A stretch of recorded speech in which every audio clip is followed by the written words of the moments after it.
Sulaiman dan silakan.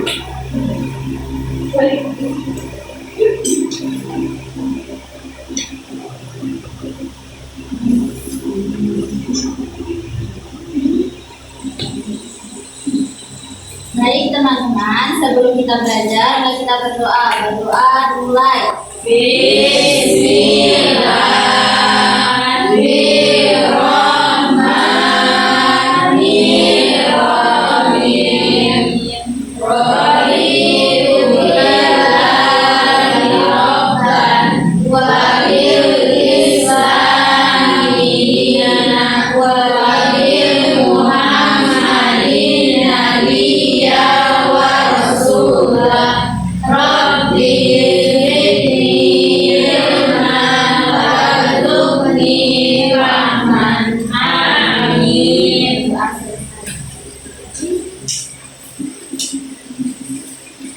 Baik, siapa yang sudah hadir hari ini?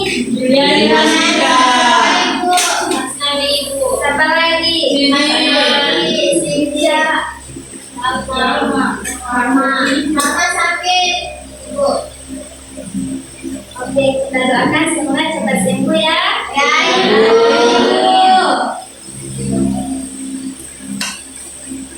Ada yang tahu materi apa yang kita belajar hari ini? Belum tahu. Belum tahu. Oke, kita belajar hari ini tentang surat undangan. Nah, di sini Ibu baca tujuan pembelajaran. Tujuan pembelajaran yang pertama memulai tanya jawab. Siswa dapat menjelaskan pengertian surat undangan. Yang kedua, memulai diskusi. Siswa dapat menyebutkan jenis-jenis surat undangan. Yang ketiga, melalui diskusi, siswa dapat mengidentifikasi bagian-bagian surat undangan. Nah, yang keempat, melalui pengamatan siswa dapat membedakan surat undangan resmi dan tidak resmi. Nah, di sini ada pengertian surat undangan. Surat undangan merupakan surat yang berisi pemberitahuan dan permintaan kesediaan seseorang untuk menghadiri suatu acara atau kegiatan. Kalimat yang digunakan dalam surat undangan haruslah efektif, yaitu singkat, padat, dan jelas. Tujuannya agar orang-orang yang membacanya dapat segera mengerti isinya. Ada yang tahu surat undangan itu dibedakan atas dua jenis, yaitu apa-apa? Surat undangan apa-apa?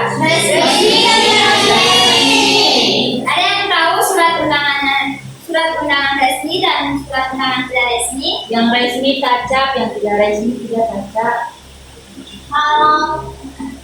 Kalau yang resmi untuk orang-orang yang berpangkat, kalau tidak resmi kayak undangan pernikahan, undangan ulang tahun.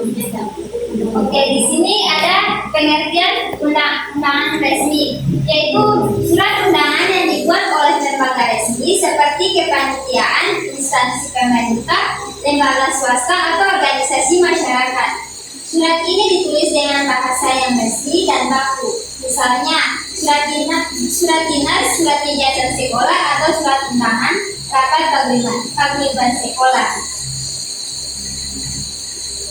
Kemudian, surat undangan tidak resmi. Undangan yang mengatasnamakan perorangan yang ditujukan kepada kepala perorangan untuk kepentingan perorangan, seperti undangan ulang tahun. Nah, di sini ada ciri-ciri surat undangan resmi. Yang pertama, menggunakan kepala surat jika yang mengeluarkan adalah lembaga atau organisasi resmi. Yang kedua, menggunakan nomor surat, lampiran, dan perihal. Yang ketiga, menggunakan salam terbuka dan penutup, seperti dengan hormat dan hormat kami. Yang keempat, menggunakan bahasa resmi atau bahasa baku. Yang kelima, menggunakan stempel resmi jika berasal dari sebuah organisasi atau lembaga resmi. Yang keenam, penulisan surat mengikuti format surat tertentu atau tidak bebas. Nah, di sini ada bagian-bagian surat undangan resmi. Yang pertama,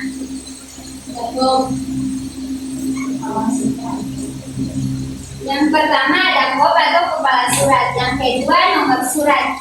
Yang ketiga, tanggal surat. Yang keempat, lampiran. Yang kelima, perihal. Yang keenam, penerima surat dan alamat tujuan. Yang ketujuh, salam pembuka. Yang kedelapan, isi surat. Yang kesembilan, penutup surat. Yang kesepuluh, salam penutup. Dan yang kesebelas, jabatan penerima surat. Yang terakhir, nama penerima surat.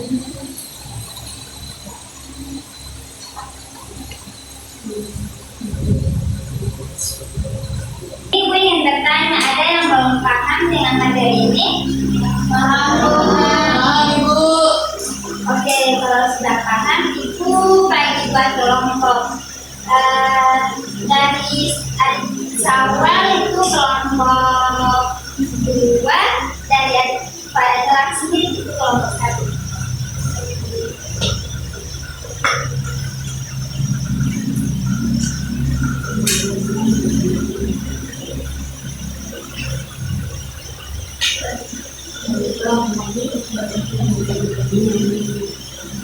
Ini ada soal.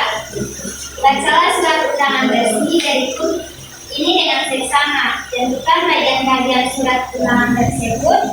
Dan yang kedua, siapa yang membuat undangan tersebut?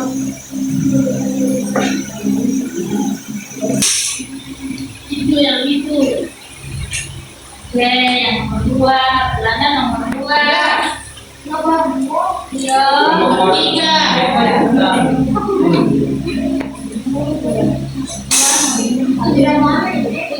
Nomor 1, nomor 3.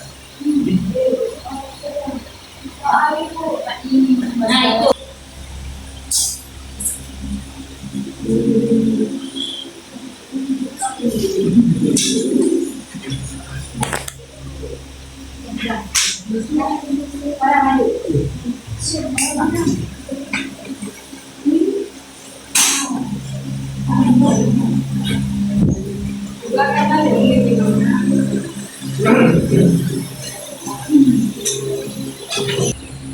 Ibu sudah. Sudah sekarang maju. Sudah. Oke. Kelompok 1 perwakilan. Saya Ibu. Oh iya. Ya.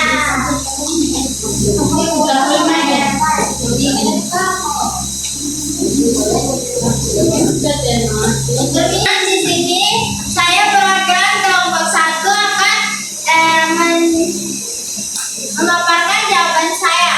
Nah, di sini ada bagian-bagian surat. Nah, yang di nomor 1 itu yaitu bab surat, nomor 2 nomor surat, nomor 3 tanggal dibuatnya surat, nomor 4 perihal, nomor 5 penerima surat, nomor 6 alamat tujuan, nomor 7 salam pembuka, nomor 8 isi surat, kemudian nomor 9 penutup surat, yang ke-10 salam penutup, ke-11 jabatan pengirim, nomor 12 yaitu nama pengirim surat. Nah, nomor yang di sini ada soal siapa yang membuat undangan tersebut, yaitu kepala SD Merpati yang bernama Hanas Puspita Sari MPD. Kemudian kepada siapa undangan tersebut ditunjukkan, yaitu kepada orang tua wali SD Merpati. Kemudian apa isi surat undangan tersebut, yaitu tentang kegiatan sosialisasi ekstrakurikuler yang diadakan di SD Merpati. Kemudian ada contoh undangan sholat, undangan ulang tahun. Nah, di sini apakah ada persamaan dan perbedaan antara surat undangan setengah resmi dan surat undangan tak resmi? Nah, di sini ada persamaannya, yaitu sama-sama berisi undangan yang menghadiri suatu acara. Kemudian ada yang menandatangani surat tersebut. Kemudian perbedaannya di antara surat resmi dan surat tidak resmi, yaitu yang surat resmi menggunakan bahasa resmi dan baku, kemudian surat undangan tidak resmi yaitu tidak menggunakan bahasa baku. Baiklah, itulah jawaban dari saya. Terima kasih. Baik, perwakilan dari kelompok 2, silakan.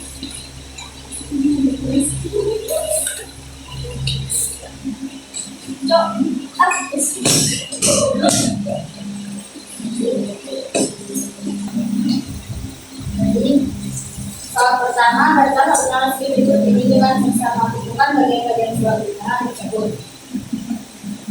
Jadi yang pertama itu ada kop surat, yang kedua ada nomor surat, yang ketiga ada tanggal, yang keempat ada perihal, yang kelima lampiran, yang keenam ada penerima surat, yang ketujuh ada salam pembuka, yang kedelapan isi, yang kesembilan penutup, yang ke-10 salam penutup, yang ke-11 jabatan, dan yang terakhir itu ada nama pengirim. Lalu yang nomor 2, siapa yang membuat undangan tersebut? Yang membuat undangan tersebut adalah kepala sekolah SD Merpati. Yang ketiga, kepada siapa undangan tersebut ditujukan? Kepada Bapak dan Ibu wali siswa SD Merpati di Jakarta. Yang keempat, apa isi surat undangan tersebut? Isi dari surat tersebut yaitu surat undangan kegiatan sosialisasi ekstrakurikuler yang untuk kelas 1 sampai 6 di sekolah SD Merpati. Soal terakhir, perbedaan dan persamaan antar undangan surat undangan resmi dan surat undangan tidak resmi. Yang pertama, persamaan. Sama-sama bersifat undangan, ada pembuka, isi, dan penutup. Dan perbedaannya yang pertama, di surat undangan resmi itu menggunakan bahasa yang resmi, dan yang untuk surat undangan tidak resmi ini tidak menggunakan bahasa baku.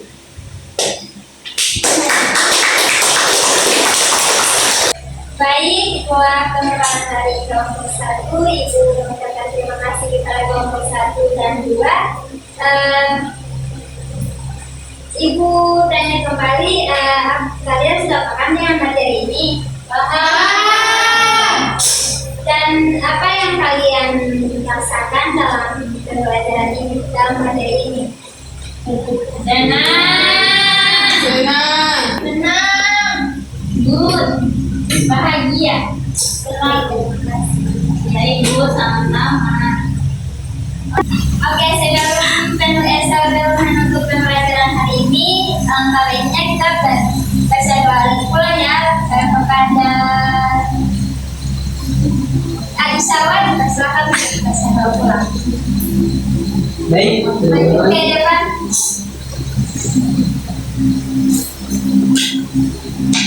baik teman-teman, sebelum kita pulang pada kita berdoa dimulai. Bismillahirrahmanirrahim.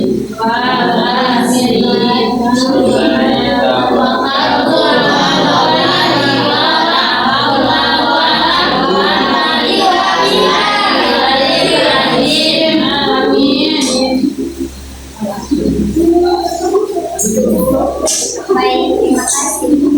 Oke, sebelum menutup pembelajaran ini, bila ada kata yang salah, mohon dimaafkan.